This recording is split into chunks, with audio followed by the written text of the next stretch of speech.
Learning is growing के साहित्यिक संसार में मैं अंजलि सिफर आप सबका स्वागत करती हूँ। स्टोरी टाइम सुनो कहानी में आज अपनी एक बहुत ही फेवरेट लघु कथा लेकर हाजिर हूँ।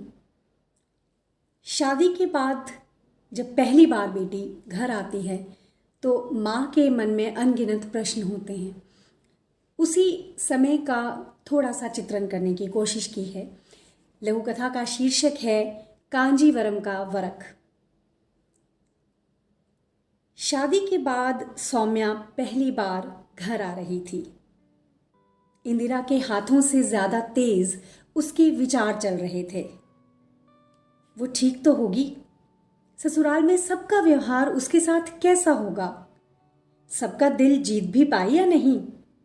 फोन पर कहाँ ही खुलकर बात हो पाती है। 100 तरह के सवाल उठ रहे थे उसके मन में। एक बार बेटी का चेहरा देख ले, उसकी रौनक ही उसके हर कहे और अनकहे सवाल का जवाब होगी। तभी शोर मचा। आ गई दीदी, आ गई। सुंदर कांजीवरम साड़ी पहने सजी धजी सौम्या जब घर में एक मुस्कुराहट के साथ दाखिल हुई तो इंदिरा के कलेजे में थोड़ी ठंडक पड़ी। लेकिन माँ का दिल इतने से कहाँ मानने वाला था। पूछना बहुत कुछ चाहती थी मगर सीधा सीधा नहीं। सो घुमा फिरा कर पूछने लगी, सौम्या बेटा, साड़ी तो बहुत सुंदर पहनी है। माँ, दीदी ने दी है, मुंह दिखाई में। और देखो, मैचिंग ज्वेलरी भी है। बहुत प्यार करती हैं मुझे। अच्छा, ये तो बता, चौके का पहला दिन कैसा रहा?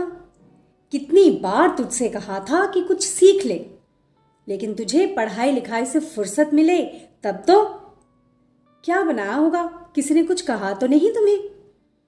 बिल्कुल यही कहा था मम्मी जी ने भी कि तुझे तो पढ़ाई लिखाई करते हुए रसोई सीखने की फुर्सत ही नहीं मिली होगी। सो बने बनाए खाने को हाथ लगवा दिया और कहा कि धीरे धीरे सब सीख जाओगी। बिल्कुल आप जैसी हैं माँ।